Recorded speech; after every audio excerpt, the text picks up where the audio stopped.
Welcome back to part 2 of our deep dive on AC Milan's rebuild. If you haven't seen part 1 yet, I'd recommend checking that out first. We covered the boardroom shakeups, Maldini's exit, and Allegri's return in detail. But now, in this half, it's time to focus on the pitch, transfers, tactics, and how Milan could shape up next season. Let's get into it. Looking at the current squad gaps and last season's issues, where do Milan most urgently need reinforcements? The glaring problem is at fullback on both flanks. With Theo Hernández gone, the left-back spot is almost empty. On the right side, after letting Calabria leave and having tried various stopgaps, Milan lacks a high-quality right-back as well. Modern football heavily relies on fullbacks for both defense and width in attack, and Milan needs to reinforce both positions urgently. In other words, at least 2 signings, one left-back, one right-back, are needed.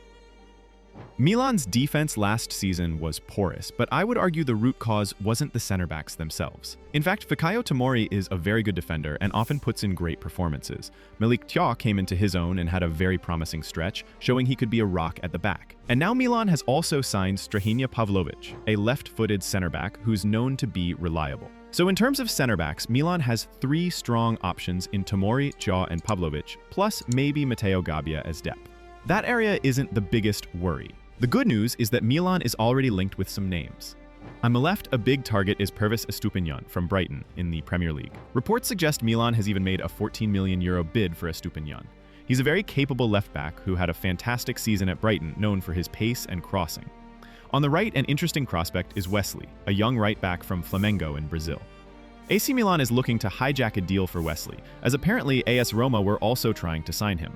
Wesley is highly rated. He's still very young, but considered a talent who can develop into a strong attacking right back. Milan's interest in him aligns with Cardinale's youth-focused approach as well. Another right back on Milan's radar is Marc Pubil, a Spain U21 international, who currently plays at Levante. Pubil is known to have a good profile. He's defensively sound and likes to get forward.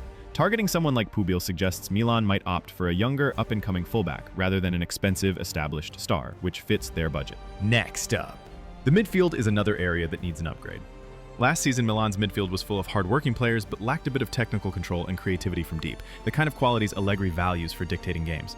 With Tijani Reinders now sold and Ismail Benacer dealing with injury, Benacer had a serious knee injury in 2023 and will miss a chunk of the new season, the need for midfield reinforcements became even more pressing. Milan has already moved to address this by signing Samuele Ricci from Torino, and they are actively pursuing Ardan Jashari from Club Bruges too. Let's talk a little bit more about these 2 promising players. One of the most promising young Italian midfielders, Samuele Ricci, 23 years old, is a deep-line playmaker who caught a lot of attention at Torino. In fact, several big clubs, including Man City and others, were eyeing him, but Milan managed to swoop in. Ricci brings a skill set that Milan's midfield was craving. He's press-resistant, calm on the ball, and an intelligent passer. Another thing I like about Ricci is how he uses his body positioning. When an opponent is pressing him, he has this knack for using a quick shoulder drop or a little feint to send the opponent the wrong way, then either dribble past or release a quick pass to evade the press. This press resistance means he can help Milan play out of tight situations instead of losing possession cheaply, something that happened too often last season. In terms of play style, if I compare him to the current Milan midfielders, Yassine Adli is more attacking and hasn't settled. Rade Krunic, if he stays, is more of a workhorse. Yusuf Fofana, who joined last year, is more of a box-to-box ball winner. Ismail Benacer, when fit, is the closest in terms of being a deep playmaker, but Benacer is a bit more mobile and less physically strong than Ricci. Ricci's arrival basically gives Milan a new midfield metronome, someone to dictate tempo. And now to address Ardan Jasheri. The next target for Milan's midfield is Ardan Jasheri, 21 years old, currently at Club Bruges.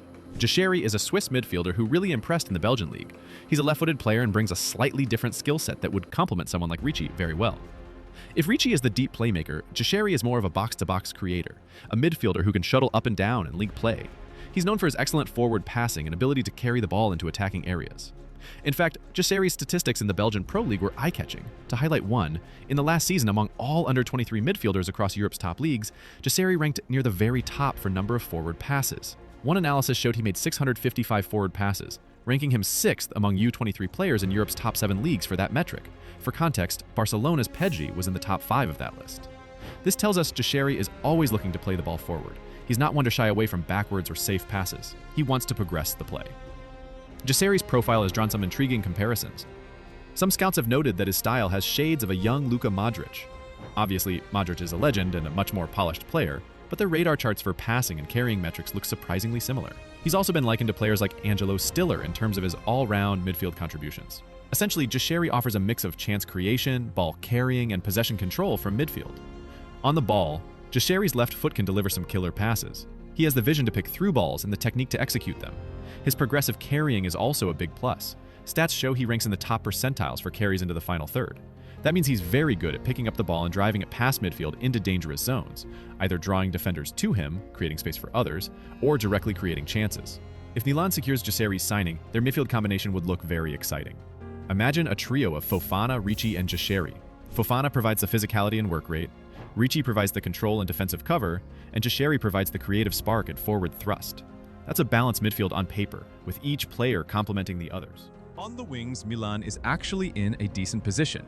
Rafael Leao remains the superstar of the team. Despite some inconsistent form last season and criticisms, more on that in a second, Leao is a game changer on his day. He's staying put, unless some crazy last-minute offer comes in, which seems unlikely now, and he'll be key to any success. On the other flank, or centrally, Christian Pulisic has proven his value and will likely continue to play a major role under Allegri. Pulisic's versatility is a plus. He can play right wing, left wing, or even as a second striker or attacking midfielder if needed. Given Allegri's love for tactically flexible players, Pulisic will be important.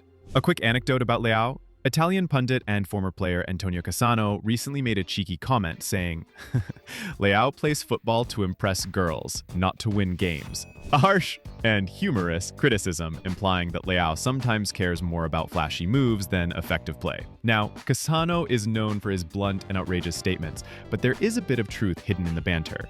We too have often noted that Leao's defensive work rate is lacking, and he can appear a bit lazy tracking back. So, in a sense, I partly agree with Cassano. Leao actually responded to Cassano on social media by joking, "He loves me so much," showing he didn't take it too seriously. Still, under Allegri, Leao might be expected to put in a bit more work off the ball because Allegri's system demands all players to help in the team's shape. Now, the striker position is an area of concern.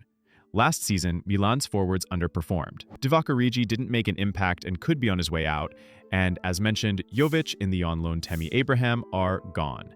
That leaves Santiago Jimenez as the main striker in the current squad. To be fair, 5 goals in about half a season isn't terrible for a newcomer adapting, but it's clear Milan will need more firepower up front. The club is linked with bringing in another striker. One prominent name doing the rounds is Rasmus Højlund. Højlund, the young Danish striker, had one breakthrough season at Atalanta, scoring 9 goals in 32 Serie A matches with a handful of assists, before earning a big money move to Manchester United for around €80 million. His time at United has been challenging so far, and there are rumors that they might be willing to offload him. From Milan's perspective, Højlund could be a smart signing if the terms are favorable. Why?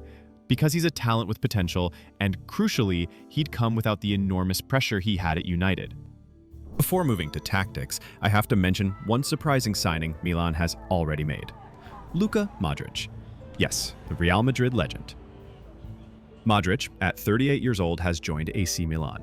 Now, let's set expectations. He's not coming to play 90 minutes every week in Serie A at this age, and he won't be the long-term solution in midfield. But what Modrić brings is invaluable leadership and a winning mentality.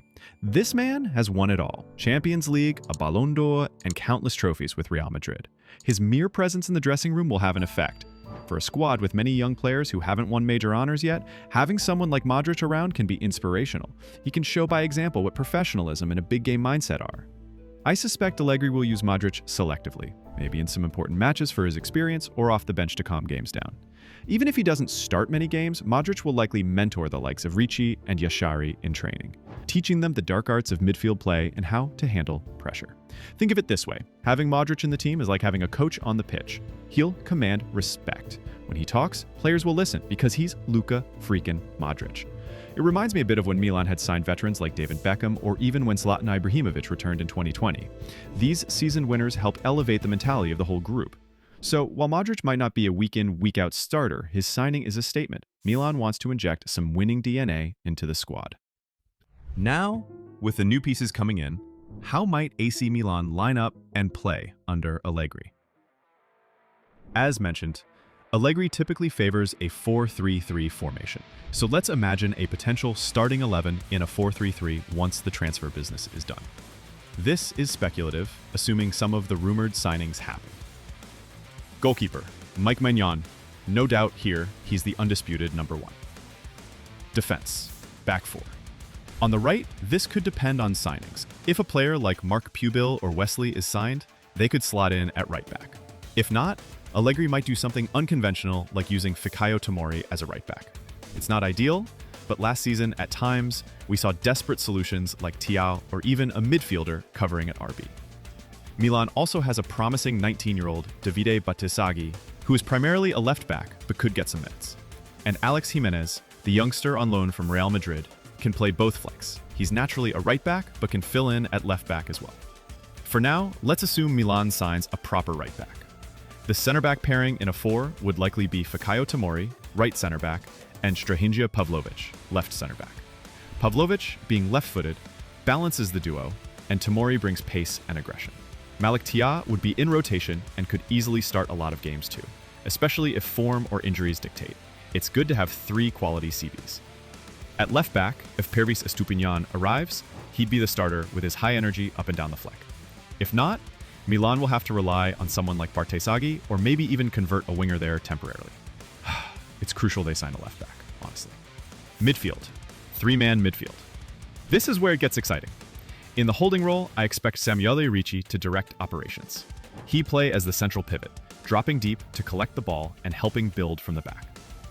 On paper, you'd then have Youssouf Fofana as one of the mezzala, midfield shuttlers, providing defensive cover, athleticism, and box-to-box runs. Opposite Fofana, ideally, would be Ardan Jashari, if signed. Jashari would be the more attack-minded of the three, the one making forward runs and looking to link with the forwards. This trio, Fofana, Ricci, Jashari, appears well-balanced. They each bring something different: steel, control, creativity, and all are young with good engines. Of course, there are other midfielders in the squad too, like Rade Krunic, a dependable utility man, and even Luka Modrić, who could slot in for certain games or come on as a substitute to dictate play.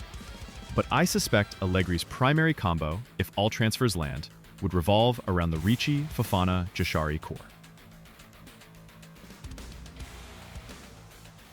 And to close this segment, attack, forwards, front three. On the left wing, Rafael Leão has that spot. On the right wing, Christian Pulisic is likely to start. Up front as a striker, it depends on the transfer. If they manage to get Rasmus Højlund, or another striker, that new signing could very well spearhead the attack. If not, they might go with Santiago Jimenez as the starting striker. There's also the option that Pulisic can play as a false nine or second striker, and someone else, maybe Salamakers or Okafor if he stays, could play wide. But ideally, you want a proper number 9 leading the line. Leão and Pulisic feeding a striker with through balls and crosses could be deadly. And remember, if needed, Leão can also switch to striker in-game and Pulisic can play left. They are interchangeable to some extent, which gives Allegri flexibility in how the front three operates. Now, Allegri is also known for tactical flexibility. During his time at Juventus, he often deployed a 3-5-2 formation in various matches. He's not dogmatic. He'll change shape if it suits the players or the opponents. So Milan could very well switch to a back three system at times. In a 3-5-2 scenario, the lineup could look like back three, Fikayo Tomori, Malik Thiaw, and Strahinja Pavlovic as the three center backs. Matteo Gavia can rotate in if one gets injured or needs rest. This trio would be solid, and Pavlovic on the left side of the three could even step up into midfield when needed, since he's comfortable on the ball. Wingbacks. On the right, one intriguing option is Christian Pulisic as a wingback. Now, playing Pulisic as a right wingback might raise eyebrows because he's primarily an attacker, but hear me out. Pulisic has a high work rate and has shown a willingness to track back. Last season, we even saw him play as an attacking midfielder who covered a lot of ground. Allegri might trust him to patrol the right flank, providing width in attack and sprinting back in defense. Also, Milan has Yunus Musa, who has actually played right back, right wing back for Valencia and the US national team. Musa could be used in that role as well, if a more defensive option is needed, allowing Pulisic to move up. On the left wing back, if no new signing is made, they can use Alex Jimenez or the youngster Batshuayi, but ideally, if someone like Estupiñán is signed, he'd obviously take that left wing back role and bomb up and down. Midfield in the 3-5-2. You'd still have a midfield three. Let's say Ricci sits deepest, Jashari as one mezzala, and Fofana or Krunic as the other.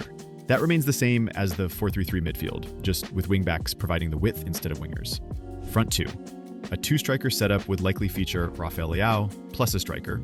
If Højlund arrives, for example, you might see Højlund as the primary striker and Leao playing off him, kind of like a free role where Leao can drift wide or drop deep to collect the ball.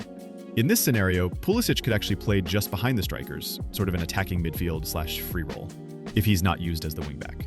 But I imagine if it's 3-5-2, Allegri might go with two forwards, and one of them could even be Pulisic partnering Leao, with someone else covering the wing. There are a few possibilities. Pulisic and Leao together up top, with Pulisic slightly deeper. That would be a very fluid, interchanging pair, though it lacks a traditional number 9 presence. Or Leao with a pure striker, like Jimenez or Højlund, which might be more balanced, one speed dribbler and one finisher.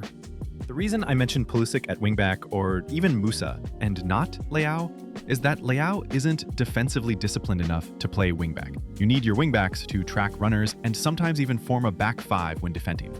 Leao, as amazing as he is going forward, isn't the guy you want chasing a winger towards his own corner flag. Pulisic, while primarily offensive, at least has a better work rate in terms of covering ground and has done the job in a pinch before. In either formation, the presence of players like Ricci and Jashari in midfield should help Milan control games better than last season. Allegri will certainly emphasize a tighter defense and more structured play. Don't expect free-flowing, high-pressing chaos.